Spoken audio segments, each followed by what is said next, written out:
This is Life-Proof Flooring Install, Part 2. This is the second room of 4 that we are installing this flooring into. If this is something you enjoy, be sure to click the like button, leave a comment, and subscribe so you don't miss the next one. Installing the flooring in this room was a genuine, pleasant experience.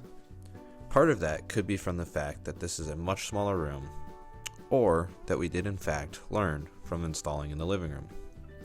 Speaking of the living room, there were a lot of lessons learned, some major and some minor. However, we get to apply all of them here. That made this room really fly by. Everything seemed to flow. I took the time in the beginning to plan out how I wanted this floor to look once complete. A really nice, aesthetically pleasing design. There was only one mistake made. It was a silly mistake. Definitely could have been avoided. I did not think about it at the time.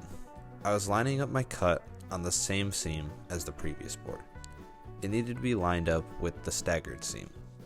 Had I actually thought about it, I probably could have noticed it and fixed it. However, my focus was on making sure I was getting the cut correct to go around and into the closet. I wasn't at all thinking about anything else. Luckily, all I had to do to fix that was retrace it onto another board once lined up correctly, and on our way we went. This was a nice reminder that while solving problems, it's easy to get sucked into one specific issue and ignore a rather complex scenario.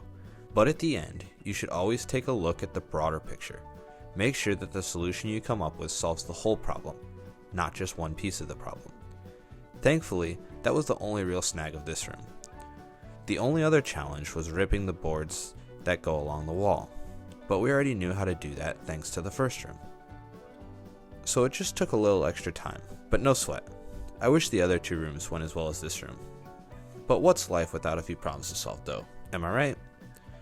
I'll let you enjoy the rest of this install. Make sure to hit the like button, leave a comment, and subscribe if you've made it this far. Other than that, I've got nothing more for you, so sit back, relax, and enjoy the rest of this install, and I'll see you in part 3.